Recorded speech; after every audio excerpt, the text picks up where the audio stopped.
আমার সাথে সাথে একসাথে স্কুলে গিয়ে বন্ধুদেরকেও দেখাতে পারবো যে আমারও আব্বা আছে। তাহলে দিনমোহরে 10 লাখ টাকা দিয়ে দাও, তাহলে আমি তোমাকে ডিভোর্স দিয়ে দিচ্ছি। ও কথা বলছো কেন মা? আজ তোমার জায়গায় যদি আমার মেয়ে হতো তাহলে কি তাকে আমি দেখতাম না?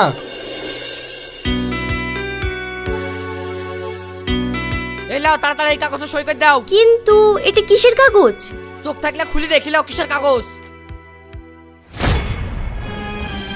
সাহেব, এটা তো ডিভোর্স পেপার। তুমি কি সত্যি আমাকে ডিভোর্স দিতে চাও? হ্যাঁ, এছাড়া আমার কোনো উপায় নাই। আমি তোমার মতো গেই ভূতের সাথে সংসার করতে পারবো না। এত বলে যখন তোমাকে আমি আমার মনের মতন করতে পারলাম না, তুমি এক্ষুনি এই পেপারে সই করে দিয়ে আমার চোখের সামনে থেকে চলে যাও। আর কোনোদিন আমি তোমার মুখ দেখতে চাইনি।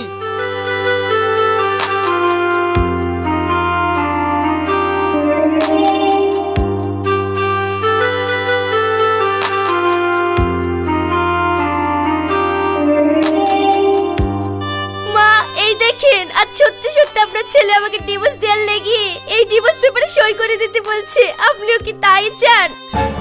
তোকে আবার আলাদা করে বলতে হবে নাকি আমি কি চাই? তাড়াতাড়ি এই কাগজে সই করে আমার বাড়ি থেকে বেরা। আমি আমার ছেলের আবার বিয়ে দিব।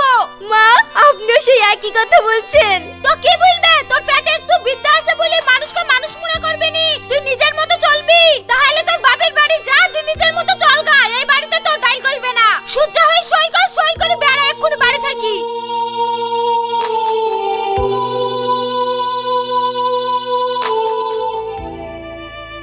আমার স্বামী যখন আমাকে বুঝলো না, আমার শাশুড়ি যখন তার প্রতিবাদ করছে না, না আমি আর এই বাড়িতে থাকবো না।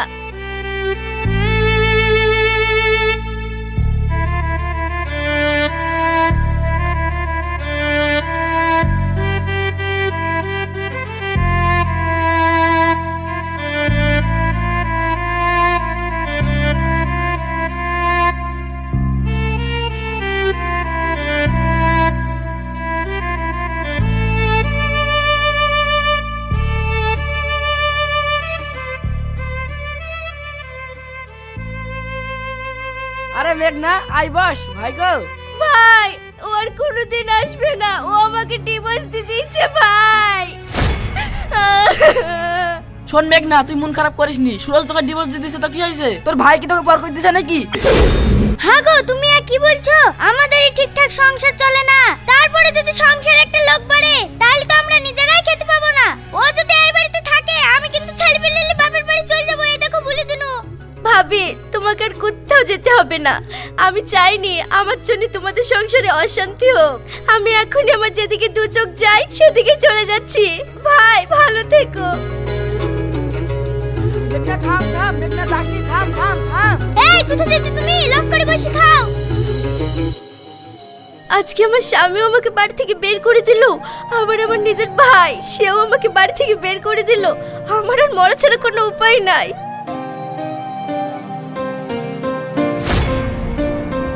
কি রে মেঘনা, এভাবে রাস্তার মাঝখান থেকে হাঁটছিস কেন? আর তোকে দেখেও বা এরকম লাগছে কেন? বর্ষা,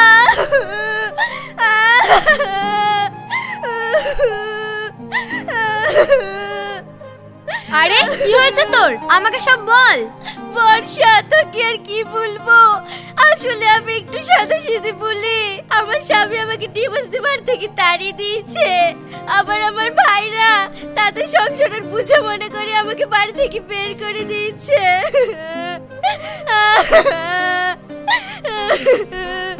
বর্ষা, এখন আমার মরা ছাড়ার কোনো উপায় নাই। কেন রে মেঘনা, আমি তো আছি। আমি কি মরে গেছি? যখন তোর কোথাও যাওয়ার উপায় নেই, তুই আমার সাথে আমার বাড়ি চল। আজ থেকে তুই আমাদের বাড়িতেই থাকবি। কিন্তু কোনো কিন্তু না, তুই আমাদের বাড়িতেই থাকবি। এখান থেকে পড়াশোনা করে তুই নিজেকে প্রতিষ্ঠিত কর, আর সাহেবকেও দেখিয়ে দে যে তুই কারোর থেকে কোনো অংশে কমা না। চল আমার সাথে।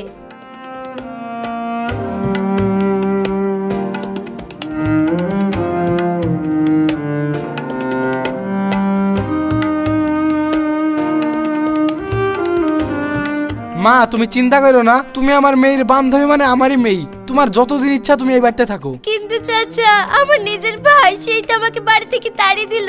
আপনার বাড়িতে আমি কি বলে থাকবো? ও কথা বলছো কেন মা? আজ তোমার জায়গায় যদি আমার মেয়ে হতো তাহলে কি তাকে আমি দেখতাম না?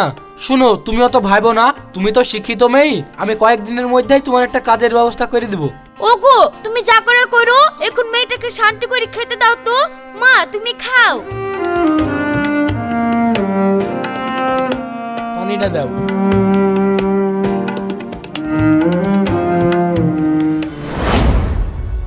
জান, তোমার প্ল্যান মোতাবেক আমি আমার বউকে ডিভোর্স দিয়ে দিয়েছি, আর সেও ডিভোর্স পেপারে সই করে দিয়েছে। আমার আর তোমাকে বিয়ে করতে কোনো অসুবিধা থাকলো না। তাই তুমি সত্যি বলছো? হ্যাঁ শোনা, একদম সত্যি। ঠিক আছে, তাহলে আজকে আমার বাড়িতে বলে বিয়ের ডেটটা ফাইনাল করে ফেলছি।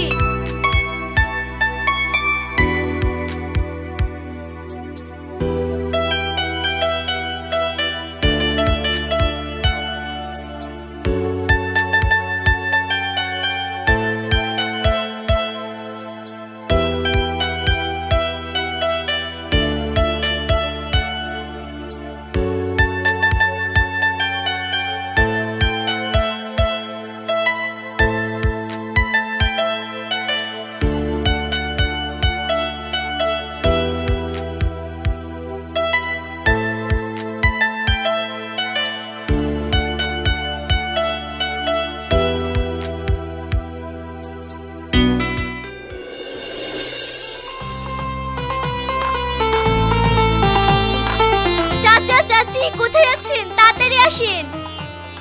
কি হয়েছে মেঘনা? চাচা, আজ আমি চাকরির প্রথম মাইনে পেয়েছি, তাই আপনাদের জন্য মিষ্টি নিয়ে আসলাম। তাই? দাও দাও দাও, মিষ্টি দাও, মিষ্টি দাও।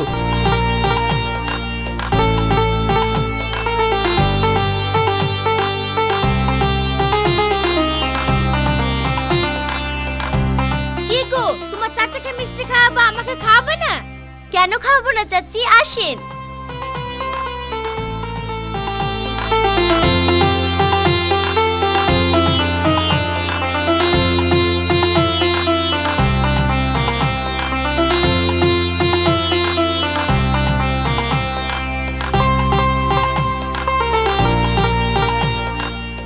মা, তুমি যে নিজের পায়ে দাঁড়াতে পেরেছো, এতে আমরা অনেক খুশি। চাচা, এই সবই সম্ভব হয়েছে আপনাদের জন্য।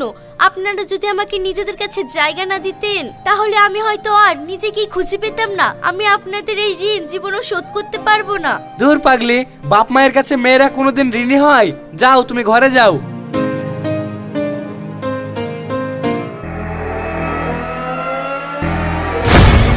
মা, আব্বা, তাড়াতাড়ি আসো। মা, মেঘনা, মা আসো। এই মেঘনা, মেঘনা, তালিয়া। মা, মেঘনা, মেঘনা ওঠ। মেঘনা, কি রে, কোথায় বল? হাসপাতালে নিয়ে চলো, হাসপাতালে নিয়ে চলো।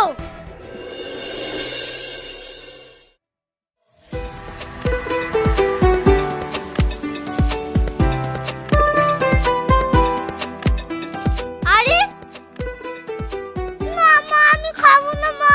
রওশন, এরকম করলে হয়? এইভাবে প্রতিদিন তুমি যদি খাবো না বলো, তাহলে তুমি বড় হবে কি করে? না মা, আমি তোমার হাতে খাবো না, আমি দাদির হাতে খাবো। এই মেঘনা, দাও আমাকে দাও, আমি রওশনকে খাই দিচ্ছি। তুমি যাও, রেডি হয়ে নাও গা, তোমার আবার অফিস যেতে দেরি হয়ে যাচ্ছে। নেন চাচি, আপনার নাতি তো আবার আপনার হাতে ছাড়া খাবে না। আদর দিয়ে দিয়ে আপনি আপনার নাতিকে মাথায় তুলেছেন, এবার আপনিই সামলান। ঠিক আছে ঠিক আছে, আমার নাতিকে কি করে খাইতে হয় আমি ভালো করেই জানি।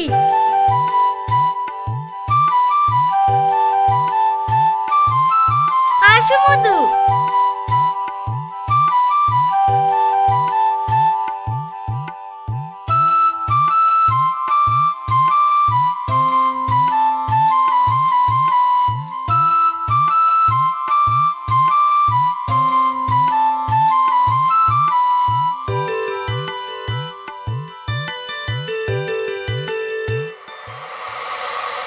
পানি, পানি।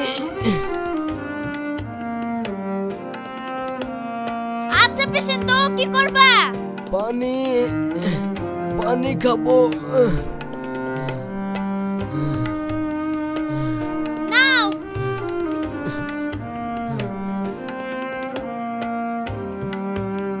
আচ্ছা পেশেন্ট, পাল্লাই পড়লাম তো। মিনিটে জল খাচ্ছে আর বারবার বলছে পেচ্ছাপ ফিরবো, পেচ্ছাপ ফিরবো। এদিকে 10 দিন হয়ে গেল, বাড়ির লোকের কোনো খোঁজ খবর নেই।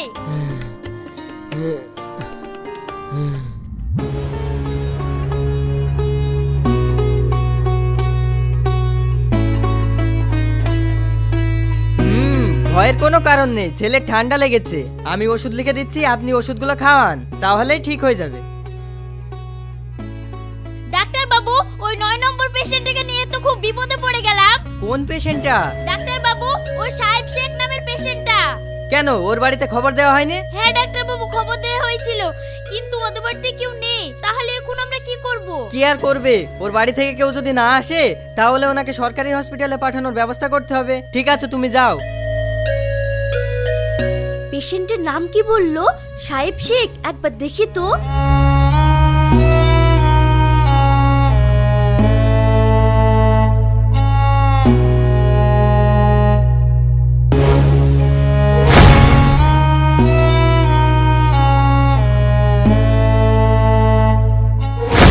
কি মেঘনা তুমি? হ্যাঁ আমি, কিন্তু তোমার এই অবস্থা হলো কি করে? তাহলে শুনো। কি গো মা, তুমি রান্না করছো মানে? তোমার বৌমা কই? বাপ, তোর বউকে রান্না করতে বললো সে রান্না করতে পারবে না। আখার পাড়ে গেলে নাকি তার গায়ের রং কালো হয়ে যাবে। তুই এসে খেতে পাবিনি বুঝলি? এটা জ্বর গায়ে উঠে ভাতগুলা চড়াইলাম। কি গো, তুমি রান্না বাদ দেখে বসে আছো যে? বসে থাকবো না তো কি করবো? তুমি জানো না রান্নাঘরে গেলে আমার চেহারা নষ্ট হয়ে যাবে। কেন, রান্না করতে গেলে আবার কারোর চেহারা নষ্ট হয়ে যায় নাকি? কার হয় না হয় আমি জানিনি, আমার হয়ে যায়। শুনো, তোমার এই রোজ রোজ একই ঝামেলা ভাল লাগছে না। রান্না তোমাকেই করতে হবে, না হলে তুমি এই বাড়ি থেকে বেরিয়ে যাও। তুমি আমাকে মেঘ না পাওনি যে তোমার বাড়ি থেকে বেরিয়ে যেতে বলে আমি বেরিয়ে যাবো? তোমার হাড় খাবো, মাছ খাবো, টুকটুকি বাঁচাবো, তারপর বেরিয়ে যাবো। হ্যাঁ, তুমি আমার যা পারো করলিও। ঠিক আছে, আমি এক্ষুনি কি থানায় জানাচ্ছি যে তুমি আমার উপরে অত্যাচার করো, তারপরে পুলিশ এসে তোমাকে ধরে নিয়ে যাবে। আর তুমি যদি চাও তাহলে দেনমোহরে 10 লাখ টাকা দিয়ে দাও, তাহলে আমি তোমাকে ডিভোর্স দিয়ে দিচ্ছি। তারপরে আমি ওকে 10 লাখ টাকা দিতে বাধ্য হয়েছি। এ দেখো, ওই শোকে আমার মাও মরে গেছে, আর আমিও এইসব শোকের কারণে অসুস্থ হয়ে পড়েছি। মেঘনা, তোমাকে ভুল বুঝে যাকে আমি ভালোবেসে ঘরে তুলেছিলাম সেই মেয়ে আমাকে ছেড়ে চলে গেছে। তুমি কেঁদো না, শান্ত হও। আমার কথা তো সবই শুনলা, তা তুমি কেমন আছো? আর এই হসপিটালে কি করছো? আমার ছেলে একটু অসুস্থ, তাই আমি ওকে ডক্টরের কাছে নিয়ে এসেছি। কি বললে, তোমার ছেলে অসুস্থ? কিন্তু তুমি তাকে হাসপাতালে নিয়ে এসেছো, তোমার স্বামী কোথায়? তুমি ডিভোর্স দেওয়ার পরে আমি আর বিয়ে করিনি। মেঘনা, তুমি যদি বিয়ে না করো তাহলে এই ছেলে কার? এই ছেলে আমাদের। তাই, এ ছেলে আমাদের? হ্যাঁ, এই ছেলে আমাদের। মা, এটা কি?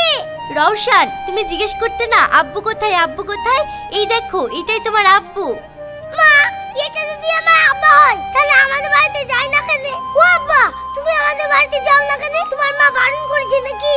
না বাপ, জীবনে একটা ছোট্ট ভুলের কারণে আমি তোমাদেরকে হারিয়ে ফেলেছিলাম, সেই জন্য আমি তোমাদের কাছে যেতে পারিনি।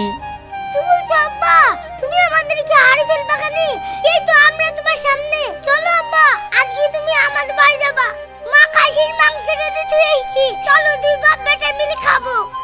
বাপ, আমার যাওয়া না যাওয়া সব তোমার মায়ের হাতে। কেন আব্বা, তুমি কি হাঁটতে পারো না? মা কি তোমাকে হাতে করে নিয়ে যাবে? হাঁটতে আমি পারি, কিন্তু তোমার মা যদি আমাকে না নিয়ে যায় তাহলে তো আমি তোমাদের বাড়িতে যেতে পারবো না। মেঘনা, আমাকে কি ক্ষমা করা যায় না? তাহলে আবার আমরা একসাথে থাকতে পারতাম।